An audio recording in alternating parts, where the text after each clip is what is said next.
Dear friends, dear physicists, dear non-physicists, you are very welcome to Ising Lectures 2021. It is our traditional workshop we have here in Lviv, which is the city in Ukraine, in the western part of Ukraine.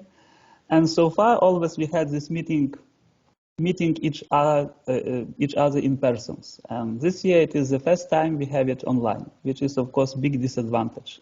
But also I think it is huge advantage that we can have participants from many countries and from at least from 2 continents. Maybe the number of continents will also increase.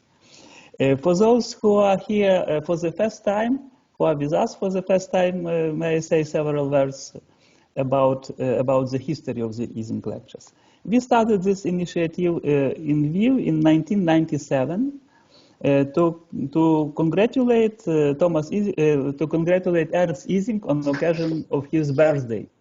His birthday is the 10th of May.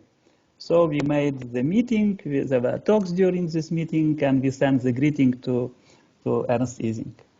Next year, in 1998, Ernst Ising passed away, very close to his birthday, in fact, 11th of May. And since then, always we have these meetings in May to commemorate Ising model, to commemorate Ernst Ising. And basically the main subject of these meetings always was phase transitions and criticality. And then we shifted a little bit to criticality in more general sense. And now I would say it is shifting more and more in the direction of criticality in systems of many interacting agents, to complex science, to science of complexity. And as I told you, the meeting traditionally occurs in the Institute for Condensed Matter Physics in Lviv, which belongs to the National Academy of Sciences of Ukraine. And it is my pleasure and honor to present you to those of you who don't know him and to ask our director, academician of National Academy of Science of Ukraine, Igor Mreglot, to say you the word. Welcome, Igor. Thank you very much. Dear colleagues, first of all, I would like to thank Professor Yuri Olovach for the opportunity to say a few words at this opening ceremony of the Ising Lecturers 2021. This kind of workshop is very special.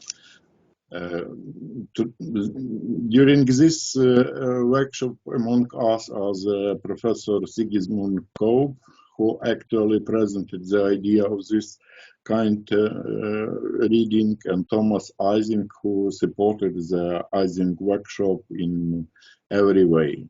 Let's congratulate them. Thank you. The list of lecturers is impressive and includes in particular 2 doctors of honorary causa of our institute, namely Professor Reinhard Voigt and Professor Bertrand Berge. I would like to thank all the lecturers. Interesting is also the history of this workshop that started, as told Yuri, in 1997 and are held on the annual basis. During this time, our younger colleagues who had the opportunity to hear the first dose of nice lecturers become known, new joint problems and common challenges arose, and the scientific world edition is being continue to publish the serial edition Order, Disorder and Criticality, the 6th volume of which has been recently published. All these things are impressive. The person of Ernst Ising is still very attractive and very interesting for us. He went through all the difficulties of his life, worked not so long as a theoretical physicist, but forever entered the history of physics.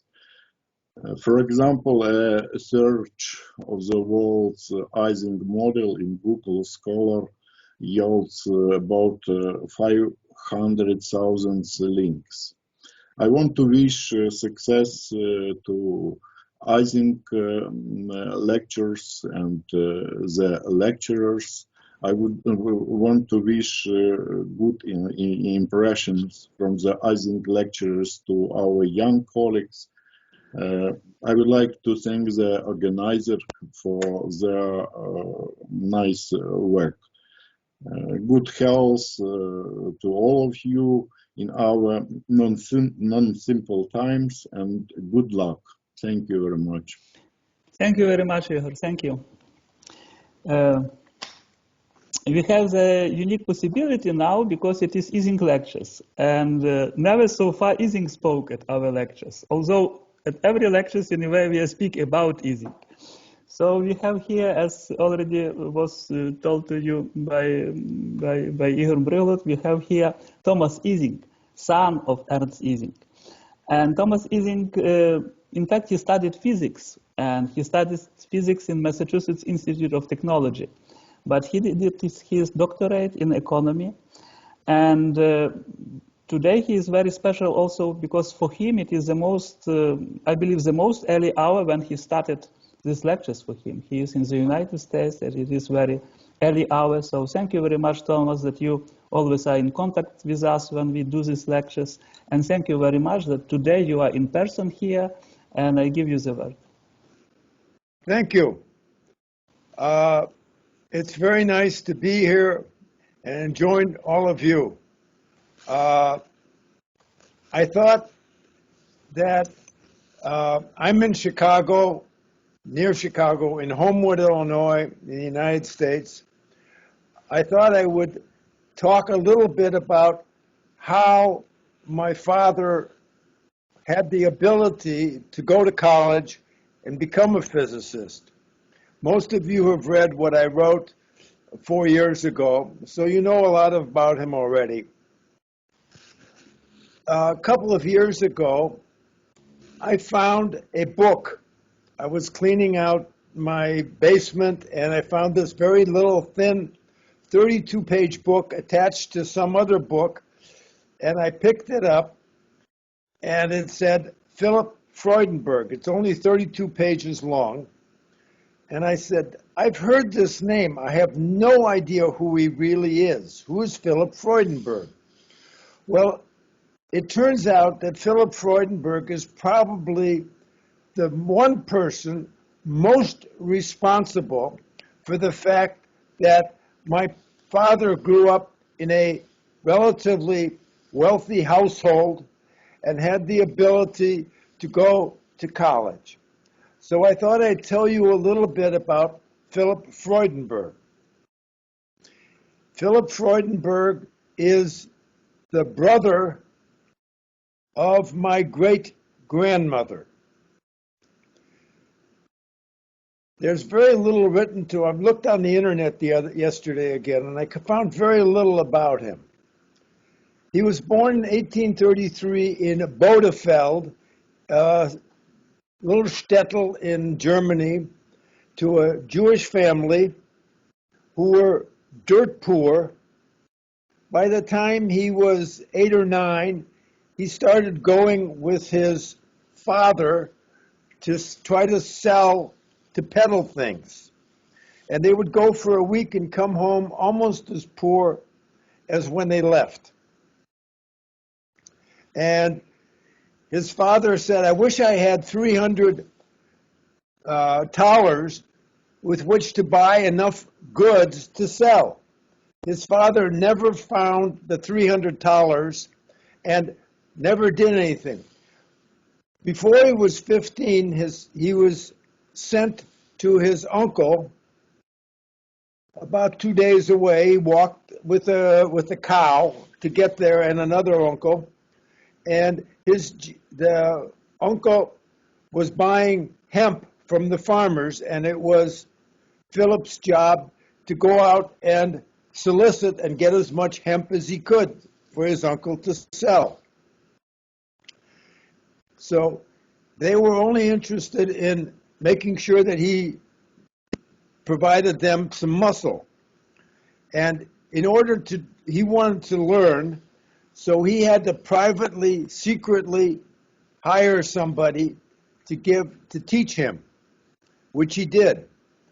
And he was always sending money back because his family was poor, and they had to have money to survive.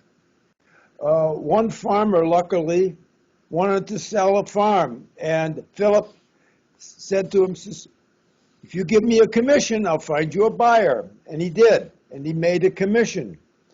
And after 10 years of this, 25 years old, he found another relative, Benny Lowenstein, who had a store in Bochum.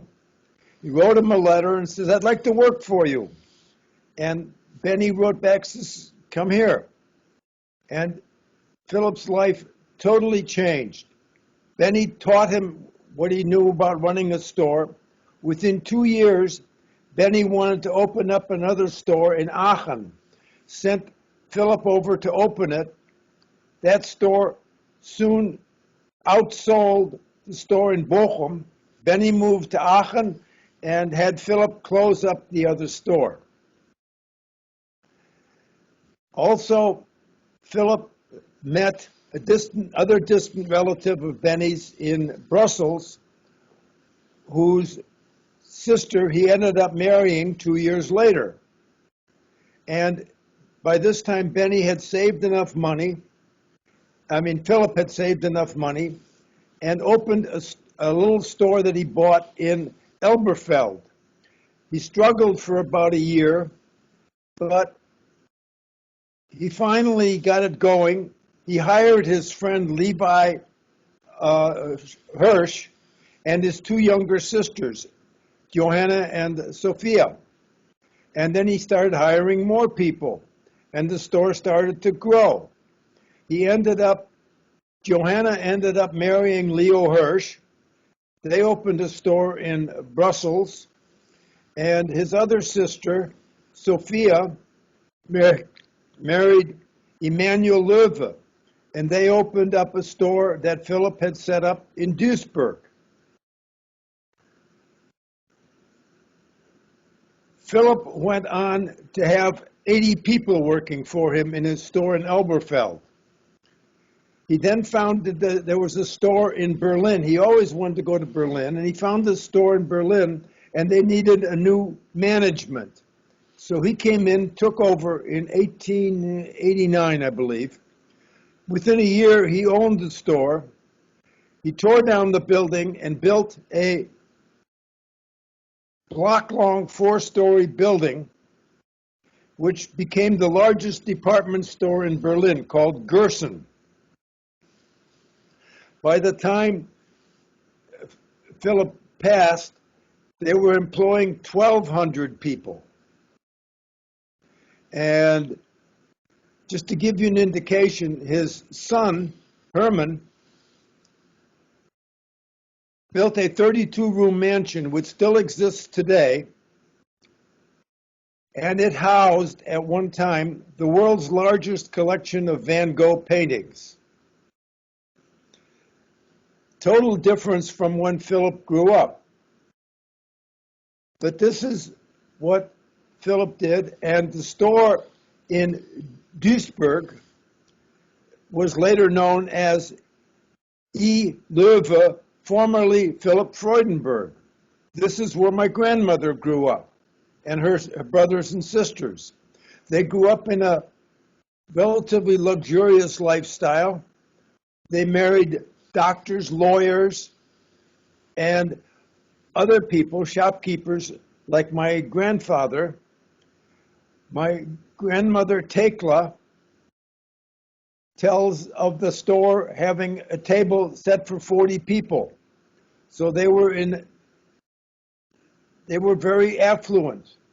My grandmother married a Gustav Ising, and they were in Cologne in 1900 when my father was born. By 1904, they were in Bochum, in a upper class neighborhood, had a very nice house. They had a store for ladies, luxury ladies fashions, and they did very well. As I wrote in the thing, they had artists and people coming to stay with them. Billy Bush, who was an actor, was over there teaching my father how to be an actor, because my father enjoyed that in his spare time. And his sister Lotta ended up marrying Herman Bush in the Bush family. But that's how my father was wealthy enough, the family was wealthy enough to send my father to college, and he could study physics. And I didn't know anything about Philip Freudenberg before, but I found it interesting. I thought I'd add that little bit at the beginning of the program. Back to you.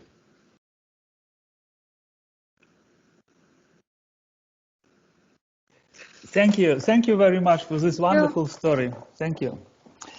So now we pass to our sessions, and for each session we will have two chairpersons. Today's session will be chaired by two persons, one from Germany, one more from Ukraine, from Lviv. The German chairman is Professor Wolfgang Janke, who is director of the Institute for Theoretical Physics in the University of Leipzig. And he has long-standing connections with our institute, and in particular, he is the co-director of the International Doctoral College in Statistical Physics of Complex Systems. By the way, two other co-directors will be also the speakers of this conference. From French side, it is Professor Berge, and from English side, it is Professor Kenna. And the second chairperson, it is Mariana Krasnetska, Dr. Mariana Krasnetska from our institute, and she did her PhD studies in this International College for Statistical Physics of Complex Systems. So she got two doctorates, one on behalf of the University of Nancy in France, and the other one on behalf of the National Academy of Sciences in Ukraine. And now she is researching in our institute, working on her habilitation. So now it is my pleasure and honor to give the word to them. The word is to you, Wolfgang, and to you, Mariana.